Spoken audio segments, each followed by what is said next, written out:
The year is 799 AD for the past 2 years. Pope Leo III has ruled the Catholic Church with wisdom and grace, but his enemies see him as nothing more than a pawn in their game of power.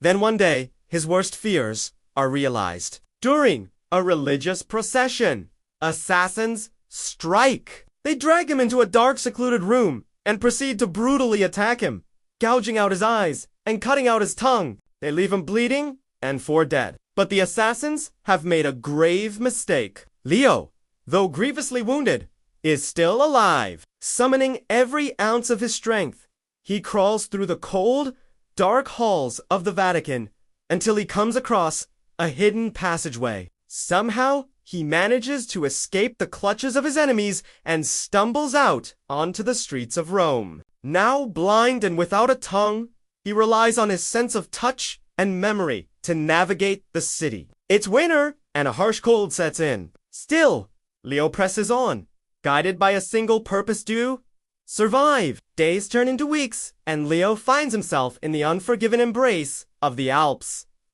The blizzards rage, temperatures plummet, and food becomes scarce. But through it all, Leo persists. Finally, after weeks of grueling travel, they reach a remote monastery perched precariously on a cliffside. Here, Leo is nursed back to health, but his ordeal is far from over. For word of his survival reaches the ears of his enemies, who dispatch agents to bring him back to Rome, dead or alive. The monastery is attacked, and Leo is forced to flee once more. But just when all hope seems lost, an unexpected ally appears. A local noble who had once opposed Leo now comes to his aid, buying him enough time to disappear into the vast wilderness. In the solitude of his confinement, Leo reveals the shocking truth. Through gestures and writings, he confesses that his attackers weren't just political enemies. They were led by a cardinal who coveted the papacy for himself.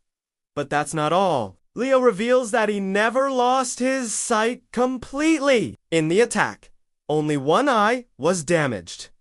He could still see shadows and light. And his tongue, though partially severed, could still form words. In a shocking twist, he'd faked his blindness and muteness, choosing to play the part of the helpless victim to gather intelligence on his enemies. With his disguise now dropped, Leo returns to Rome, not as a fugitive, but as a strategist, ready to reclaim his stolen glory and expose the treachery that had befallen him. But how will the people of Rome react to his shocking revelations? And what will be his next move against his enemies? Stay tuned for more updates on this captivating tale.